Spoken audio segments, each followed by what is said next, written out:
Ever feel like you're drowning in a sea of marketing tools trying to keep your business running smoothly? What if you could simplify it all with one platform? That's where Go High Level comes in, your all-in-one sales and marketing solution built for small businesses like you. In fact, Go High Level has over 1 million users just like you. With Go High Level, you can capture leads, automate your prospect and client journeys, quickly and efficiently build stunning websites, sales pages, and sales funnels. Imagine managing your CRM, email, SMS, and funnels without duct taping a dozen tools together. Plus, their unlimited plan lets you add as many contacts and users as you need, no hidden fees. We've been using Go High Level for over a year now and absolutely love it. In fact, Profit First Nation is also powered by Go High Level. Ready to level up? Start your Profit First Nation extended 30-day free trial today at www.gohighlevel.com/Profit First Nation. That's www.gohighlevel.com/Profit First Nation. Streamline your workflow, impress your clients, and grow smarter, not harder.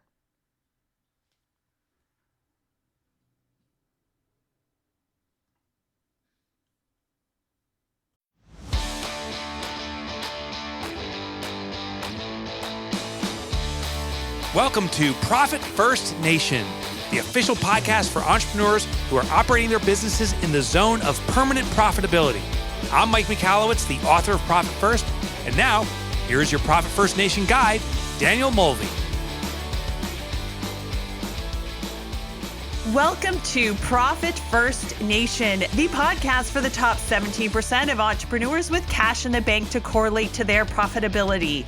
Profit First Nation is the podcast for intelligent entrepreneurs who have taken ownership of their financials and leverage Profit First as a cash management system to make their businesses permanently profitable.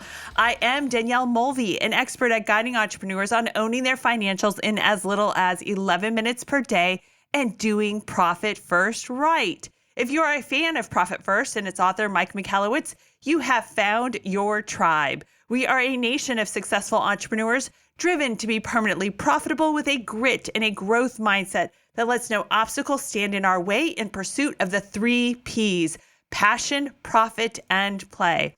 On Profit First Nation, we dive into advanced Profit First strategies and we share the honest and authentic ups and downs of being a business owner. Today, I am so excited to welcome 2 very special guests. I have Taylor Hawkins and Hastin Zylstra joining us from my home area of Orange County, California. And they are the proprietors and owners of Lucky Laundry, a laundromat. Welcome to the podcast, Taylor and Hastin. Oh, thanks, Danielle. It's good to be here. Thanks for having us. So we connected last spring. I got an email from Taylor.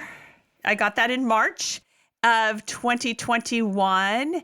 And I'm just going to read it. And you said, "Hey, Danielle, I've been reading Mike Michalowicz's books and found you on the Fix This Next Advisor Network.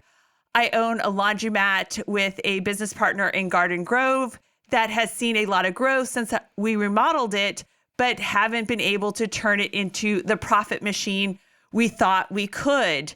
So, you had me at laundromat because I am a huge fan of laundromats because I can get all my family's laundry done in less than 2 hours instead of doing, 8-9 loads of laundry. Plus, laundromats are amazing for getting all the bedding and the sheets and the blankets done. And so you had me there and we did connect. Why don't you guys tell us about how you guys got into the laundromat business? Sure. So we have W-2 jobs and we are looking for, other income and revenue streams for us to take advantage of. It's sort of weird to say, but Hastin has always wanted to own a laundromat. So maybe he can talk a little bit about that. And when I looked at the numbers and looked at the industry, it looked like a good opportunity. Yeah, I mean, ever since I was a kid, owning a laundromat was kind of something I aspired to because I looked at it and I thought, oh, this is an interesting business with interesting operations. Like, I love this idea that the customers come in and especially, for a self-service laundromat, like they basically do all the work. And I really like the sense of community that the laundromat brings, that we can be a nice, safe, comfortable space for the community to come in, wash their clothes, kind of, get that weekly routine taken care of in just a nice, friendly environment. Because, we would go to the laundromat when I was a kid and it was always dirty. It was always very much designed to be this thing that you could tell that the owners and stuff just didn't care about. And, even as a kid, I was like, man, what if this was a nice environment to be in? And you guys do have a very lovely facility. It is clean. It is very efficient. Talk to us a little bit about when you made the acquisition and how you went about fulfilling Hastin's lifelong dream of owning a laundromat, and how you found the one that you bought, the process that you went through to acquire it, and what your first kind of things were when you did acquire it. Well, we had a rough start. I mean, Taylor can tell you that. We kind of jumped just headfirst into purchasing a store. And I'll be 100% honest, we got screwed over a little bit when we bought it. It was a rough situation. We didn't do a lot of income verification. We didn't do a lot of due diligence because we were just excited to get it. And so when we got it, then the next challenges came. We had a store with a ton of old machines in it that were all of different ages and different, operational styles. Some were completely mechanical and had no modern computer electronics in it at all. And it kind of felt like for the first couple years of ownership, we were playing whack-a-mole.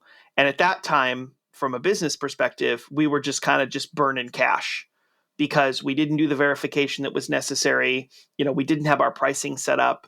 We didn't have a strategy for what we were going to do with the money that we got. So we would commonly overspend like crazy.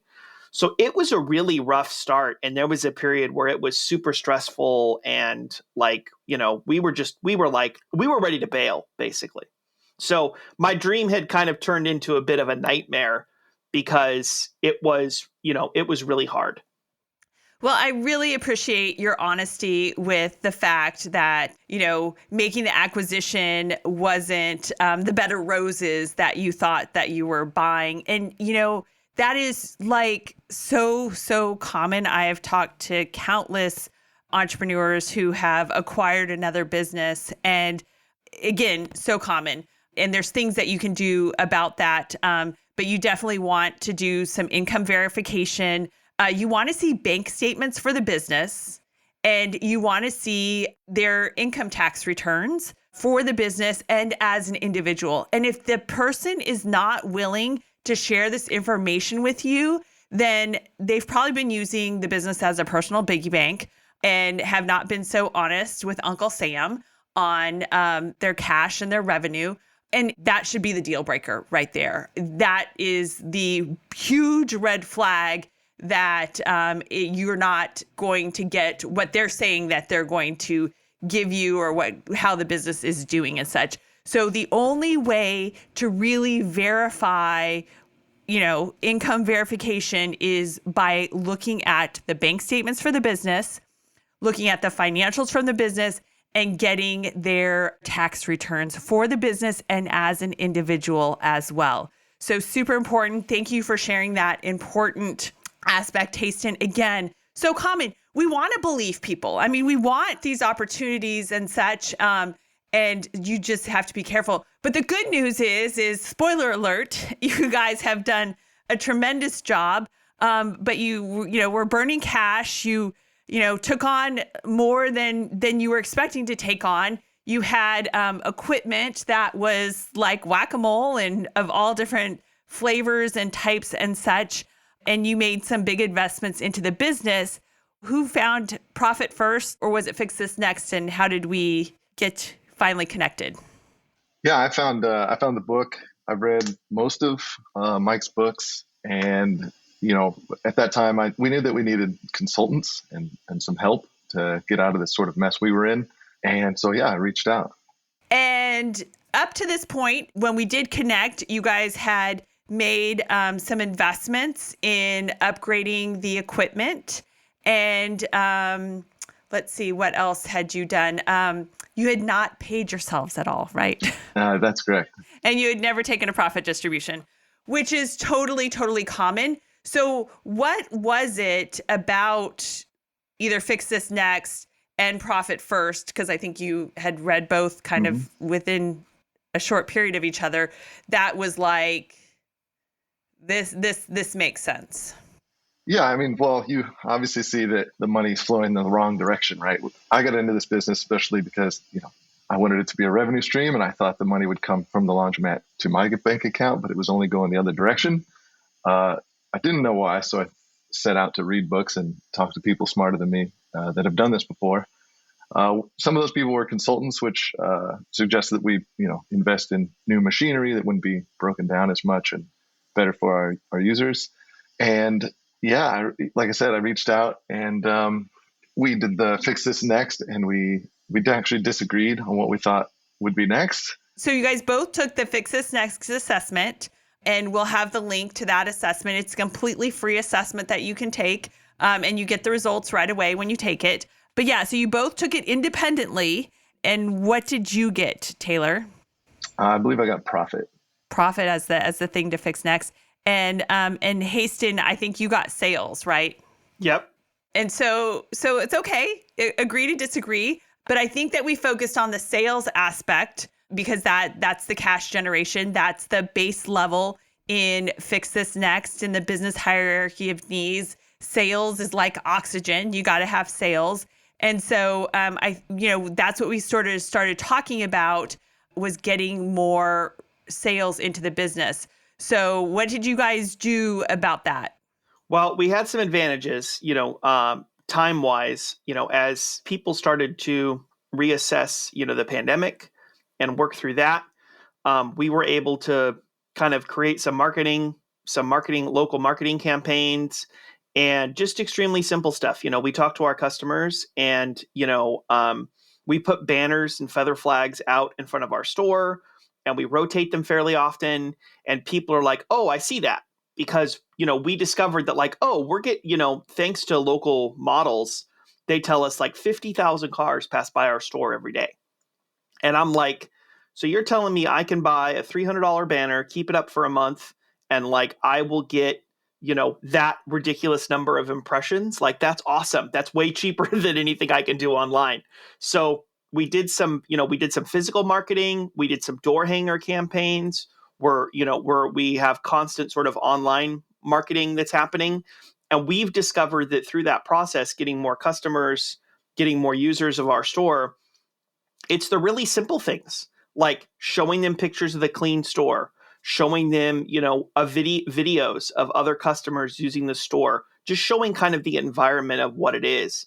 And, that combined with looking at our competition and being confident in ourselves that no, we do have the best offering around. All those other laundromats in our area looked like my laundromat when I was a kid, run down, half the machines are out of order, all that other stuff. We really want to show off to users that we care. And, that helped us when it came to increasing sales. So you guys definitely, Mike talks about this too, the EST factor, the EST factor. So you guys are definitely the best out of your competition, and you are the cleanest, and you are many more things in terms of EST. And, we talked about the sales and, making sure that when you would do some marketing efforts, that you were going to be getting a good 6x to 10x return on those efforts. And so the $300 banner, excellent. Great idea to be rotating that out so it doesn't just become what's always there on the street. And then tell us how you executed on the door hanger campaign, because again, highly targeted, and it, much better than a mailer, because we get too much mail, but how often do you get a door hanger? So I think that was a brilliant move on your part. How did you guys execute on that?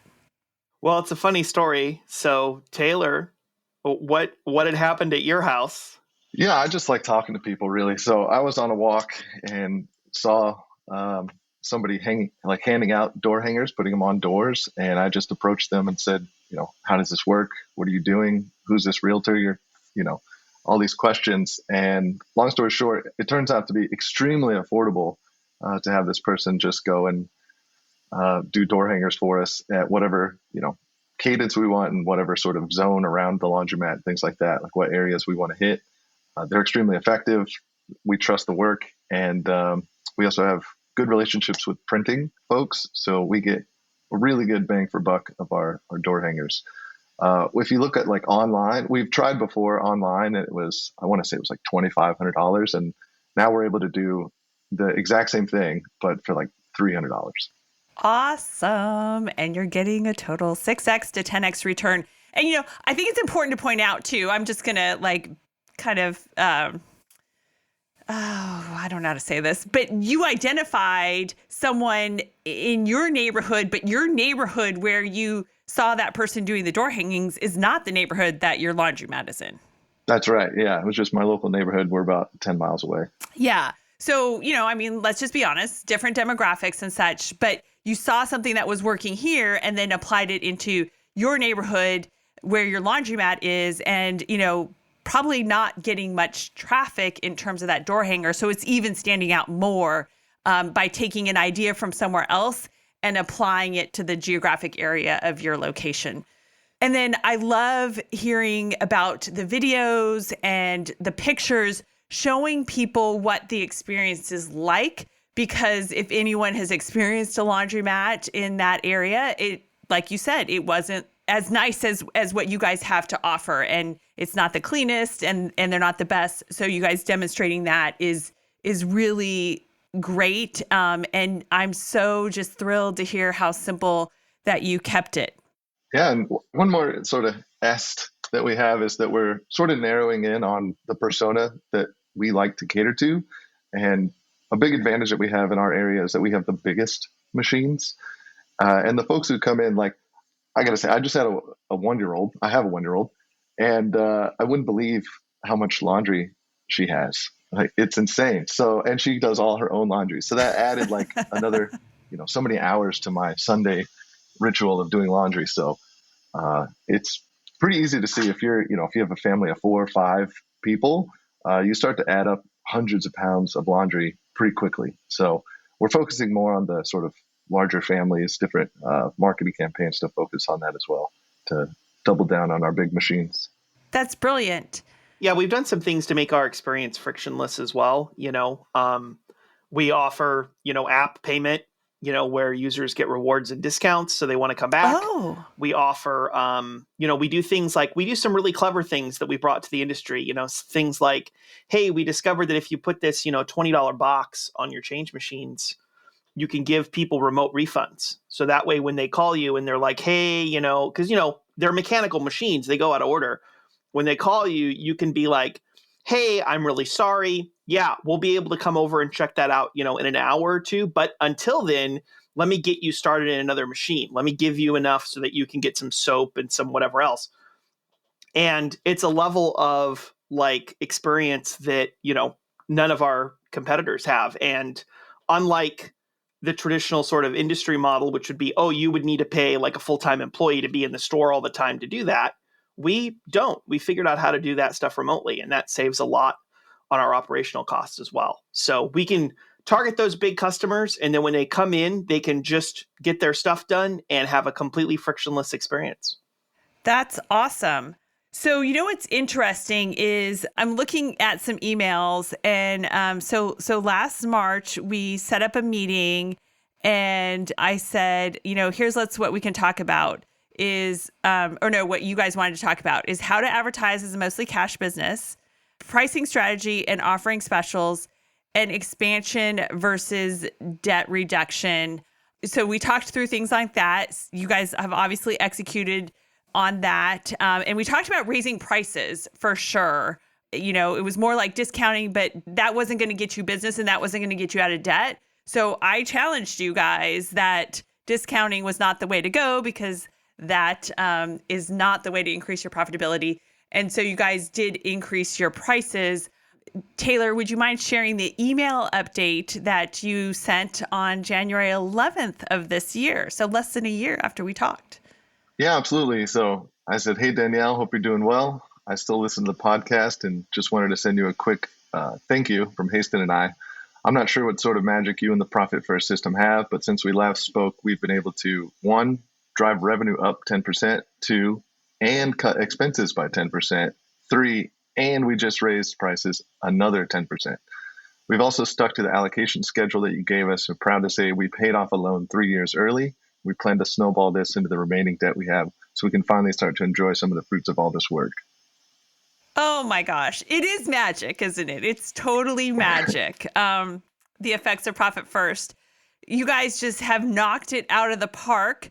So we talked about how you drove up revenue, and that was with your advertising and doing simple things and not spending a lot, but you're definitely producing a great return on what you've been spending on advertising. And I love how you guys have been focusing on, more of like that ideal customer, that customer who's, kind of like me, wants to come in and get a lot of laundry done, get 6, 7, 8 loads done in a short amount of time very efficiently. How did you guys cut expenses? Yeah, so you were actually a motivator there. So you gave us the challenge to find ways to cut expenses. And, a part of it was we knew, we got this laundromat, and when we acquired it, a lot of it was, wink, wink, this is how the industry works. We make a lot more money than we say we do. You will too. They didn't. And so we were constantly chasing this. We have to expand. We have to get bigger. We have to spend money. We have to get new machines. We have to get more debt, things like that. So finally, I felt like, this is a really nice store. We should be able to sort of cut back on the expansion. And so we started thinking of ways to cut expenses and things like, advertising that in a cash business, it's really hard to do attribution. So if we're doing advertising, but there's no way to prove that it's working, we cut that back. We were able to, during the pandemic, I was just thinking about some of the partners that we had, and we use a cleaning service, and a lot of those folks got laid off. And, the business owner that we know for the cleaning service was having a hard time. So I just asked if we could do either quarterly or yearly payments ahead of time. And that gave us a really big discount.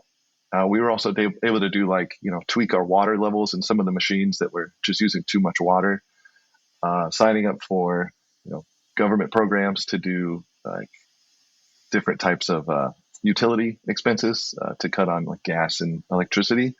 So just everything we did, and every little thing started to just slice away at those expenses until we're doing pretty well now. Even just what's great about Profit First and having the multiple accounts set up and that arrangement is that if we have a big expenditure that we need to do that we know is coming up, right? And I'll give you a real example, which is kind of, we're dealing with our change machines, because we're still a cash business in many ways. And so what was great about having these accounts is that before I would have said, Taylor, we just desperately need to buy 2 new change machines, and it's going to be about $15,000 for those 2 new change machines. And then Taylor would have been like, well, we don't have the money, but I understand that we need it, and we should do something about it. And it was this very hand-wringing process. Now with the multiple accounts and having the profit account and the expenditure account and the deposit account, that worrying about what things cost and if we have enough money and what kind of money we can spend on those things means that's already answered for me. And the answer at that time was no. So we had to come up with more clever things about, okay, what do we roll out? What do we make available? How do we change things? And that, to me, from an operational perspective, is the biggest advantage of Profit First, is that it's not just about, setting aside that money so we can pay off loans early or whatever else, but it's about knowing, what are my expenses, and if I have one of those big expenses, what can we really afford? So have you guys added any additional accounts besides the core 5 accounts? No, we're still with just the core 5. Okay, awesome. That's great. What would you say to people who were like you over a year ago and, had not implemented Profit First? I think that this is a really hard sell because I was in your shoes and it doesn't feel like it's going to work. And you keep thinking, oh, I can just do it, 90% of the way. And I can just, I'll get to those accounts. I'll do this. But like everybody before me has said, if you just do what the book says and what Danielle coaches you to do, it works. I don't know how to make that sell, but I promise you it's true. It's a little magic too, as you said in your email. Mm-hmm. So I love that. It is a little magic, but it's just because if you do Profit First right, and if you just follow the book, and you just focus on, the only 2 levers to increasing profitability is to increase margin, and you guys have done that. You guys have raised your prices, I think, a couple of times in less than a year. Is that correct? That's right. And you have decreased your expenses. So you've done both of the magic levers, and you've decreased expenses by 10%. That is giving you that lift in profitability. And then, whoa, what did you do? You took that profit and you paid off a loan 3 years early of business debt that you had, which is amazing. And now you're just snowballing that regular payment that you were making into your other remaining debt. So, and you only have 1 debt remaining. Is that correct? That's right. Yep. Awesome. Hastin, do you have any advice for your fellow Profit First Nation entrepreneurs? I think if I were to talk through this process, I would be like, leverage the skills that you have yourself and, use this model as a way of also benefiting yourself, right? Like when we first bought the business and even up through the remodel, I was scared to do a lot of stuff myself for fear of breaking things or not being good at it or it taking too long or whatever else. I think what Profit First gave me this real satisfaction in is that when I work in the store and I spend my own elbow grease on fixing an issue or choosing to take it on myself, I know that I'm getting that money now, and that it's not just like, I know that my time is valuable and that my time is worth it, and it's adding real value to the individual entrepreneur's owner experience rather than just, oh, well, we have this kind of big bank account where money goes in and out and I don't really think about it. And yeah, I'm not really paying myself. So do I really want to be involved with this? Is this just going to the value of the business? Like, it totally changed my outlook on how I feel about growing my skills in doing stuff myself for the business. Yeah. So thank you for bringing that up, because we did have that specific conversation. I mean, I think we only had two meetings, if I'm not correct, and they were just Zoom, and we talked about some things. I set some challenges for you guys, and boom, you guys have taken it and run with it. But, I do remember how we were talking about, I mean, I can do it. Like, I don't mind doing it. And it's like, but you should get rewarded for doing it. You should be able to pay yourself. Yeah, you can do it, but you definitely need to be doing it where you get some value out of it. So I'm really glad that has happened for you guys in the business. And I think, like you said, that was a bit of a wake-up call too. So thank you guys so much. I love hearing from anyone and everyone about your Profit First success. So please feel free to share with us your Profit First success. And you can do that by going to profitfirstnation.com and clicking on contact. And there you can fill out a form and send us an email, and we can get connected that way. If you would like to work with a certified Profit First professional, accountant, bookkeeper, or coach like Taylor and Hastin did when they worked with me, then you can do that as well by going to profitfirstnation.com and clicking on contact and clicking on the button that says you would like to work with a Profit First professional. And cheers to another profitable day, my entrepreneurial friends. Profit First Nation website, related podcasts, and resources are provided for general information purposes only and do not constitute accounting, legal, tax, or other professional advice. Visitors should not act upon the content or information found here without first seeking appropriate advice from an accountant, financial planner, lawyer, or other professional.